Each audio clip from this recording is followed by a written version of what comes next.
At 2:17 a.m., the first section of the bridge slipped into the river, and vanished under the current. The men froze. The night was black and soundless except for the water and the distant growl of tank engines waiting in the fields behind them. Someone whispered, "If we lose another panel, the whole army stays stuck." No one answered. There was nothing to say. France, August 6, 1944.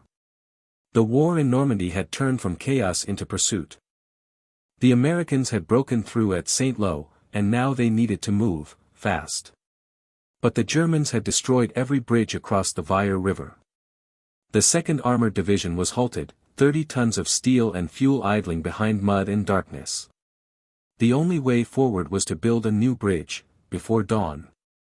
The task fell to the 291st Engineer Combat Battalion, commanded by Major David Pergrin, 27 years old and already older than the war had made him. His men had been awake for 48 hours. They were mechanics, farmers, miners, kids from Pennsylvania and Ohio who could build anything, if only the shells would stop long enough to let them breathe. At 9 p.m. the order came through, Bailey Bridge, 300 feet. Completion required by first light. No machinery. No floodlights. Just hands, ropes, wrenches, and faith. The river ran black and cold under the ruined French moon. John Peterson, a private with a pencil tucked behind his ear, wrote in his notebook by the light of a cigarette, "The river looked endless. We could hear the tanks waiting behind us, engines idling like beasts that couldn't be tamed." They began by hauling the first pontoon sections into place, hollow steel floats, each weighing over 1,000 pounds. The current fought them like a living thing. Men stripped off jackets and boots, stepped into the water, and disappeared to their waists. The bridge creaked, groaned, shifted. Metal screamed against metal. At 11:30, one of the pontoons slipped its mooring. It spun in the current, slamming into a piling, and was gone. For a heartbeat, the line broke. The whole operation could have failed right there. But without orders, 3 men dove after it, dragged it back with ropes biting into their palms, teeth clenched, half drowned but laughing when they pulled it ashore. They didn't laugh for long. Artillery began to murmur in the distance, dull, heavy, getting closer.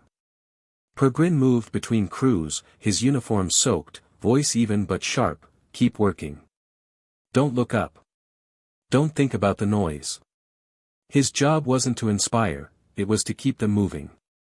In the dark, the hammering of pins and the rattle of wrenches sounded like a factory somewhere deep underground. Each panel of the Bailey Bridge weighed 600 pounds, lattice steel sections that had to be carried, lifted, and locked into place by hand. The men worked in teams of 4, breathing through their teeth, arms trembling. They spoke little, except for curses, grunts, and the occasional, "Hold it steady." A truck backfired on the far bank, and every head snapped up. The sound was too close to a mortar. For a moment, all movement stopped. The night pressed in like a fist. Then someone muttered, "Let's go," and the hammer started again. By midnight, they'd completed the first 40 feet. The bridge glimmered faintly, a fragile skeleton stretching over black water. Behind them, a sergeant stood knee-deep in mud, counting panels under his breath. The men looked older than they were, outlines lit by occasional flashes of lightning somewhere beyond the front line. Peterson wrote another line, "We build because if we don't, no one gets home." Around 1 a.m., the current shifted. One section groaned dangerously. Pergrin and a corporal crawled along the narrow steel decking, tightening the bolts with numb hands. Every few minutes, someone called out a number, distance completed, progress made, a small piece of sanity in the middle of madness. Then, at 2:17, the bridge gave its warning groan. One of the panels slipped, slow at first, then faster, sliding away until it vanished under the black current. The sound of it, the splash, the hollow clang, was louder than the artillery. The men froze. You could almost hear them breathe. Pergrin didn't shout. He just said, "Get another." They dragged a replacement from the shore. The mud clung to their boots, the river pulled at their knees, and the metal burned their palms. The wind carried the smell of oil and algae and fear. At 2:40, they locked the new panel in place. No one cheered. They just kept going. By 3 a.m., they'd built 40 feet. The far bank was still invisible, the current still clawing at the pontoons. And then, from somewhere across the water, came a new sound, a distant cough of a machine gun, short and sharp. Peterson looked up. The others did too. The Germans had finally noticed. Where are you watching from? Let me know in the comments below and don't forget to subscribe to this channel. The first shell hit the far bank. Then came the machine guns, cutting the night like a saw. Tracer lines stitched low over the water, red threads pulled too tight. Men flinched, then forced themselves not to. Somewhere beyond the trees, a German gunner corrected his aim by inches. The river took the sound and stretched it thin. At 3:15 the battalion log would record, in a hand too neat for darkness, enemy fire commenced 0315 hours. No work stoppage reported. On the bridge, that sentence translated to teeth grinding, hands moving, bolts turning. Work or die, the math was simple. They were building a Bailey bridge, panel by panel, latticed steel rectangles, 600 pounds apiece, shouldered and shoved into position without cranes or floodlights. 4 men to a panel, 2 to pin it, 1 to call the rhythm. The current clawed at the pontoons, each float a stubborn lung holding the bridge up against the pull of the wire. Boots slipped on wet decking, knuckles split and went slick. Down, someone hissed as a burst walked toward them. The men flattened, ribs against cold steel, faces turned to the river's stink, algae, oil, mud. The tracers passed overhead, hissed out, and the night swallowed the evidence. They rose together without a word and kept going. Corporal Alan Brooks took a sliver of hot metal in the shoulder, he felt it more as a punch than a cut. A medic reached for him, but Brooks shook him off and grabbed the bag of locking pins with his other hand. "I can still carry the pins," he said through his teeth. "My legs work, that's enough." He moved down the line, offering metal like a priest offering wafer, each pin a small promise that the next section would hold. A pontoon shifted under a new cross-current, bumping hard against its neighbor. The lashing sang. A private shouted, "She's drifting." Pergrin was already moving toward the problem, crawling the narrow spine of decking with a wrench between his teeth. The pontoon tugged once, twice, then the knot gave and the float began to swing out into black water. "Let it go." Pergrin barked over the noise. "We'll rebuild. We don't stop." The private hesitated, every piece of steel mattered, but he obeyed, because hesitation is how bridges die. The float spun away, caught light, and was gone into the dark downstream. A new one slid forward on rough hands before its wake had flattened. The enemy guns fell into a pattern, 3 short bursts, pause, search, correct. The engineers learned to breathe inside the pauses. Pin, hammer, slide, drop. Wait. Then the saw cuts again, the tiny sparks when rounds found steel. A man cursed without volume when a bullet shaved his sleeve. The river kept talking under all of it, low and indifferent. A shell landed close enough to lift men from the deck and set them back down an inch to the left. Ears rang, the world narrowed to a thud in the skull and a high whine that made speech ridiculous. For a long handful of seconds, no one moved.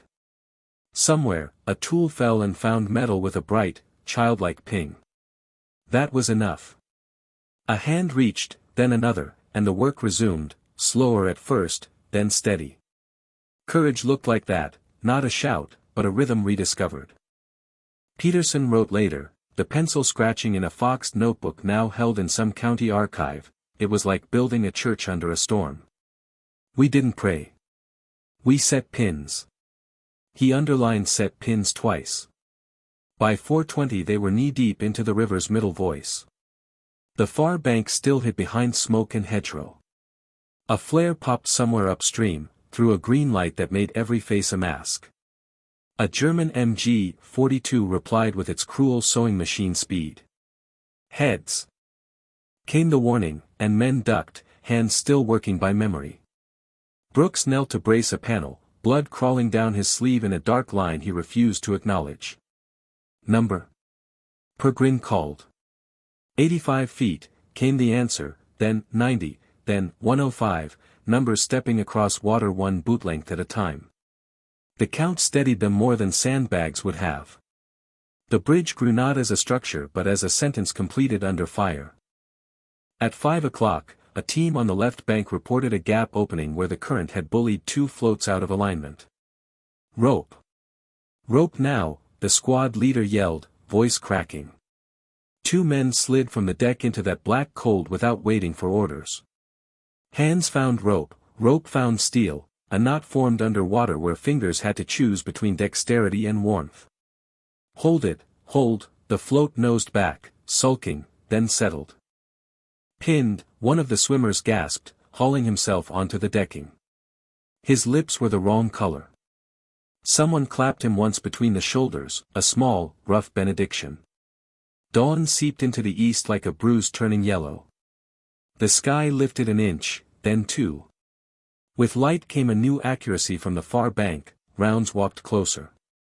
A section leader lay flat, cheek pressed to the decking, and studied bullet strikes like a carpenter reads grain.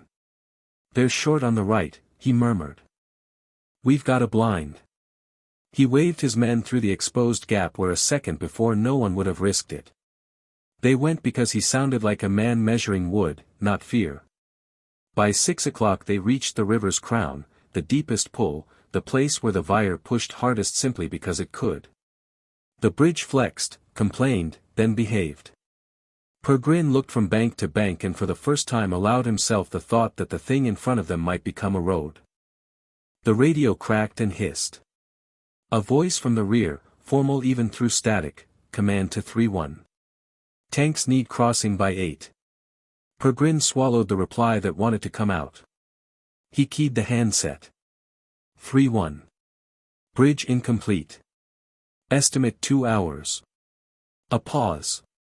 Another voice now, cooler, ironed, you have won.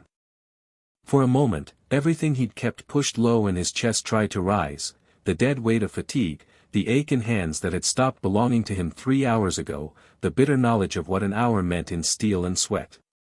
He pushed it all back down like you push a stubborn panel into a tight slot. He clipped the handset to his belt and looked at his men, mud-faced, river-cold, eyes wide and simple with the job. You heard it, he said. 1 hour. Nobody cursed. Nobody cheered. They just moved faster. Behind them, engines rumbled, Shermans impatient as cattle at a gate. In front of them, the river set its shoulder and leaned. At 7:47, the first tank driver rolled his machine forward, inching onto a bridge that was not yet finished. The deck shuddered. And the engineers kept building under the weight. The sun was coming up, and so were the German bombers. By 6:30 a.m., the first light slid across the Vire like a blade, cutting the mist into ribbons. Men blinked against it, their faces raw from sleeplessness and smoke. They'd been working for 9 straight hours. The bridge stretched 230 feet now, a skeleton of steel and will, half floating, half sinking. The last 50 feet still stood between them and the far bank. Then the engines came. Low. Heavy. The kind that crawled into your bones before you even looked up. Air raid, someone shouted, but there was nowhere to run, no trenches, no cover, just river and mud. Peregrine didn't yell. He just said, down. They flattened on the bridge, cold steel under them, breath pressed to their sleeves. The first bombs fell wide, flashes in the trees, geysers of mud and water. Then closer. A concussion lifted a pontoon clear off the river, dropped it back with a crack like thunder. Metal groaned, bolts screamed, and still the men didn't move. When the planes passed, the silence was worse. Then, one by one, the engineers rose, brushed off the mud, and went back to work. Peterson wrote later, we didn't even look up anymore. If the sky wanted to kill us, it had its chance. The river had turned a sick green under the daylight. Smoke hung low, tasting of oil and iron. Someone coughed, spat black, then laughed, a dry, joyless sound. At 7 o'clock, a gust of wind caught one of the center pontoons. It began to twist with the current, pulling the rest of the bridge with it. Rope! A sergeant yelled. Get me rope now. 2 men ran, one carrying coil, the other a hammer. The line went taut, humming under strain. A second later, the knot slipped. Without hesitation, the 2 of them dove into the river. The current spun them sideways, slammed them into the pontoon wall. They disappeared for a heartbeat, then one hand surfaced, gripping the rope. The other man surfaced too, coughing, face pale, but alive. Together they tied off the section. The bridge held. Peregrine crouched at the edge, yelling through the spray, "Get back here." The swimmer just shouted back, "It's pinned," before collapsing into the mud. No medals were given that day. There was no time. At 7:15, radio static crackled. The message came through clipped, urgent, General Polk. Tank column delayed. Must cross at 0800 hours. Peregrine snatched the handset. We're not ready. The decking's short 40 feet. The reply was ice cold, you have 45 minutes. He looked at his men, faces streaked with grease, eyes rimmed red. All right, he said. We finish it. The last panels came forward, heavy, rusted, wet. Each step shook the whole structure. The air smelled of cordite and sweat. Brooks, his arm bandaged from shrapnel, hauled bolts with one hand and pinned with the other. A bomber returned, diving low, gun spitting across the field. The men didn't flinch. They worked through it, heads down, feet slipping.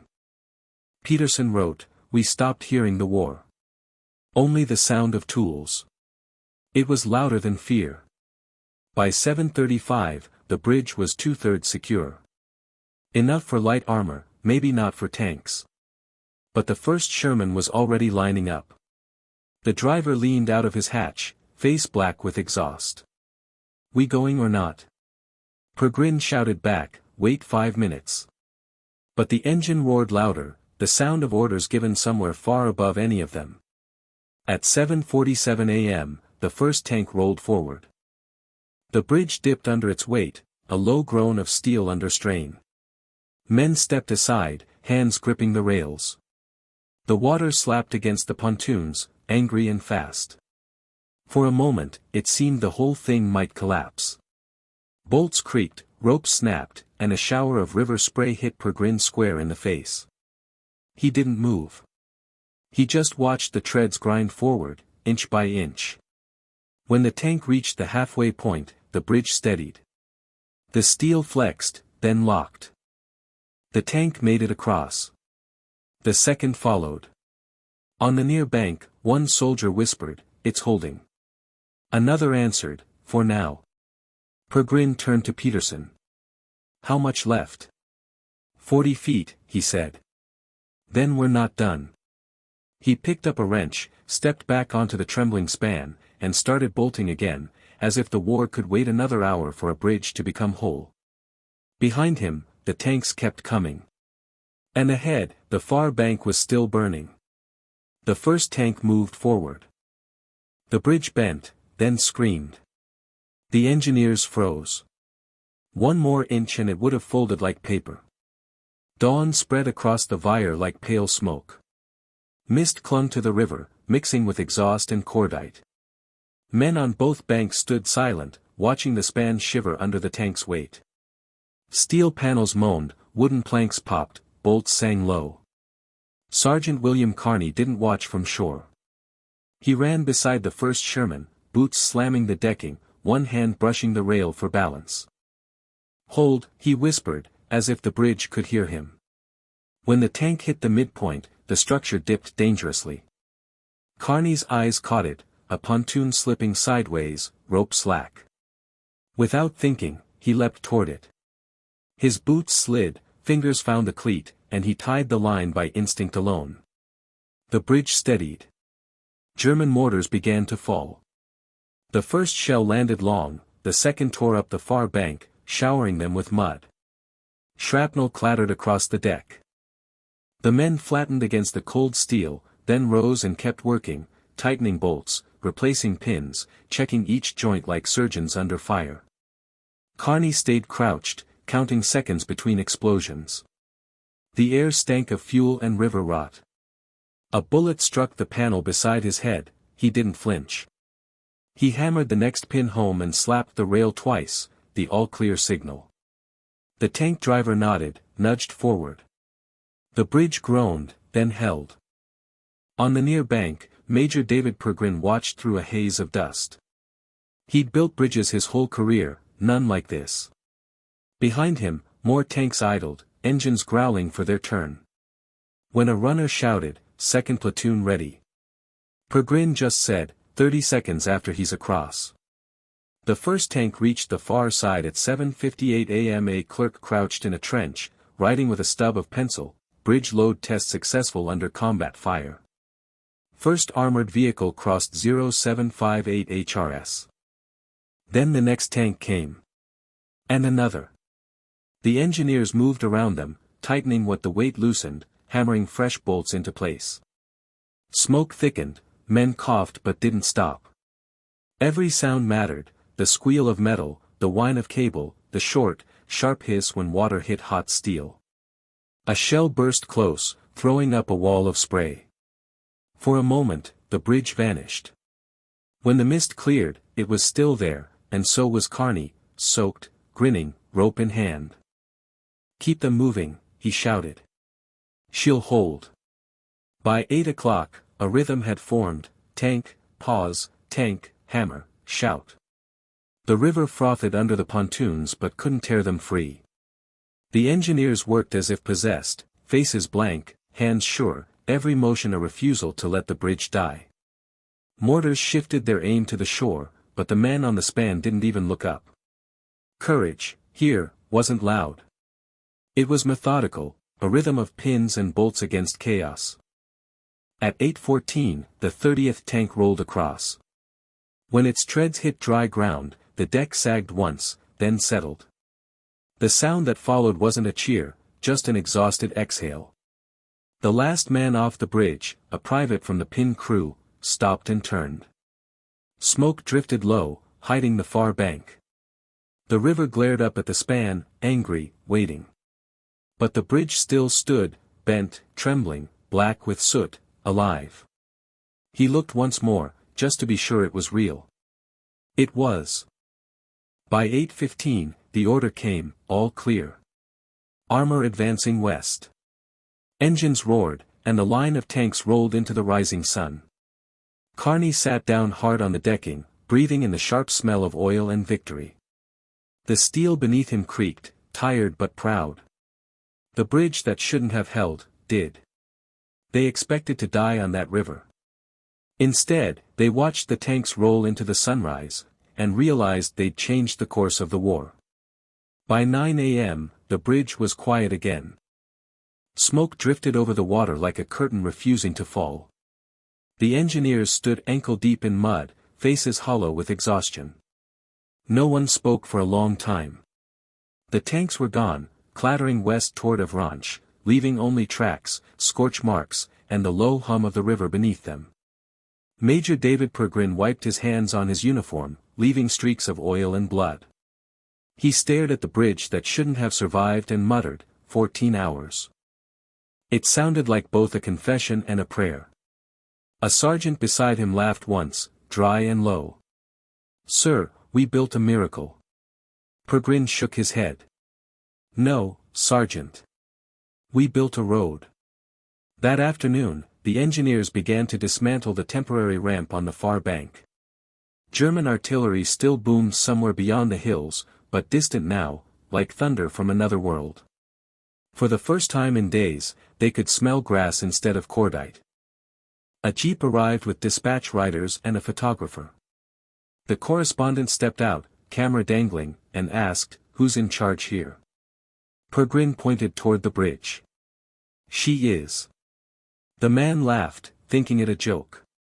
But when he looked closer, saw the cracked decking, the burned ropes, the bolts bent from stress, he stopped smiling. The photographer raised his camera, took 2 shots, then lowered it again. "Hell," he said softly, "I should have been here yesterday." That night, in a field near St. Lo, the engineers set up camp.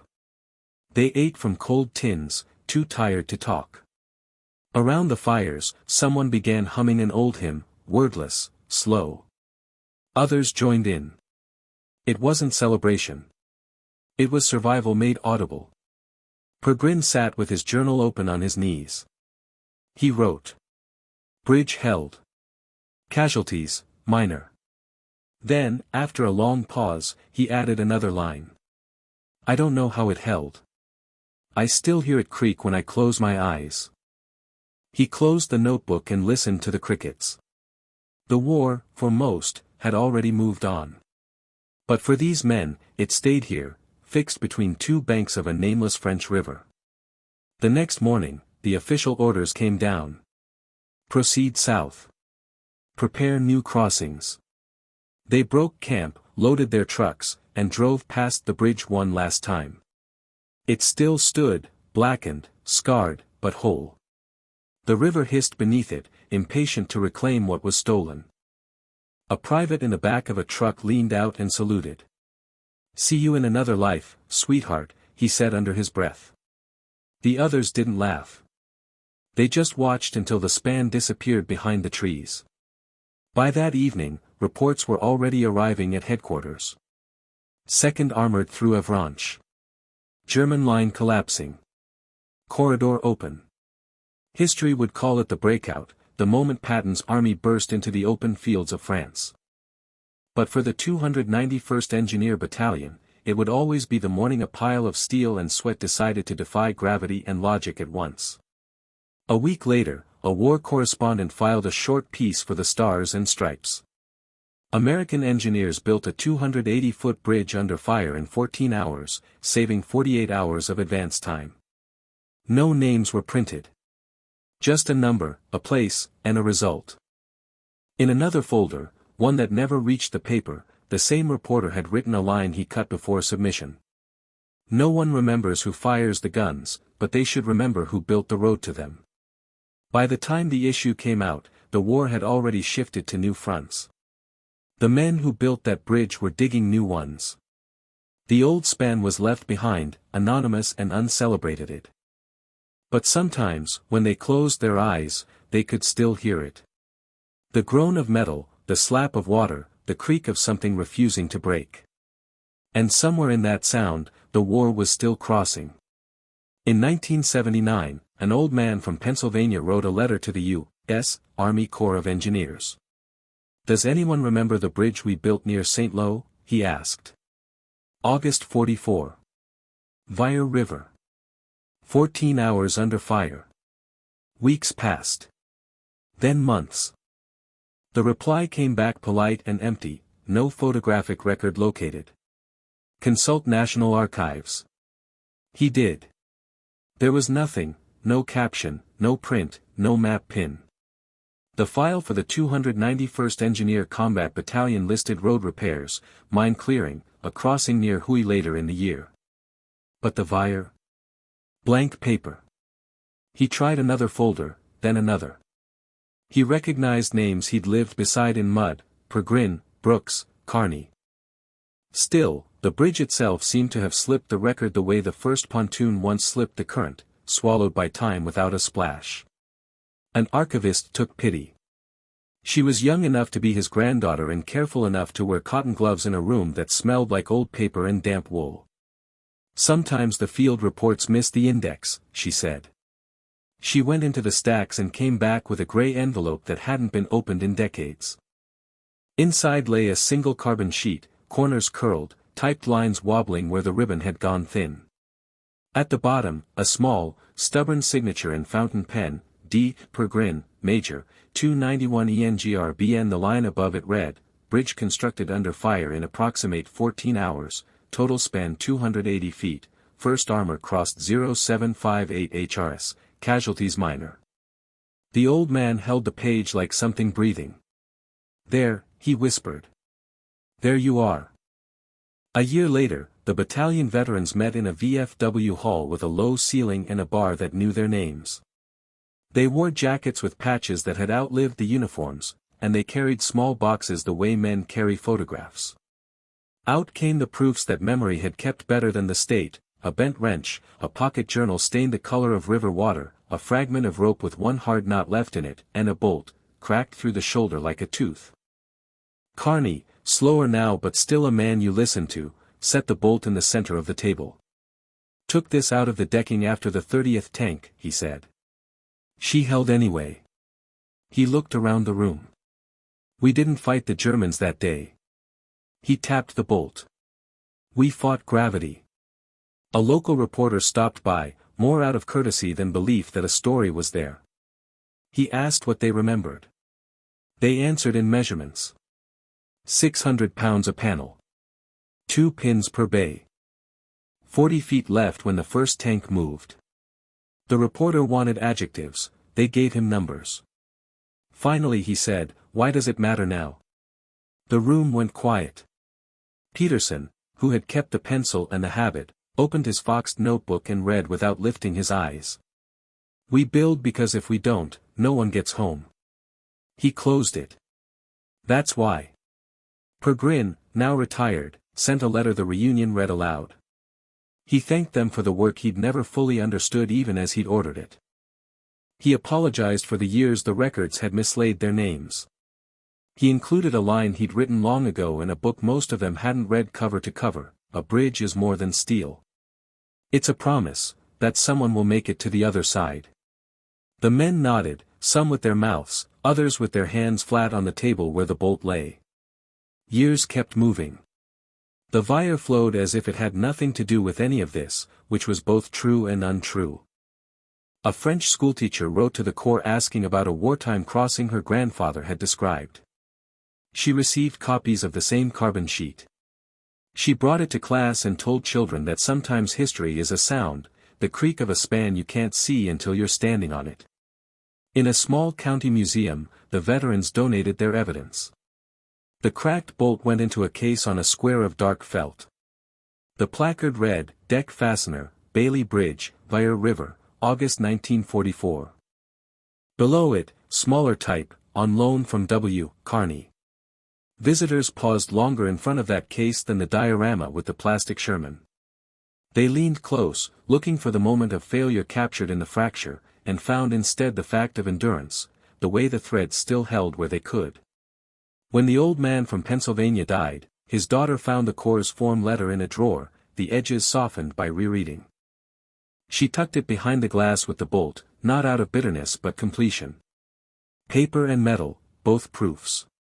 Both partial. There were no parades for the 291st, only reunions and folded chairs and the slow, decent business of remembering. A pastor closed one gathering with a prayer that did not try to rescue anyone from the truth: "Lord, thank you for the work that looks like work." The men laughed, because it sounded like something Pergrin would have said on a bad night when the river pushed back. Decades later, a young engineer touring the museum asked why the case mattered when the breakout to Avranches had been decided by generals and maps. The volunteer, a widow who had learned dates the way others learn recipes, pointed to the bolt. "Because those maps don't move without this," she said. "Because somebody held the line while the rest crossed." Outside, rain started, the kind that soaks by conviction rather than force. Inside, the cracked bolt sat quiet under glass, doing what bridges do after their moment, bearing witness to weight gone by. They didn't win the war with rifles or tanks. They won it with pins, rope, and 14 hours of impossible work, the kind that leaves no statue, only a road forward and the sound of a span refusing to break.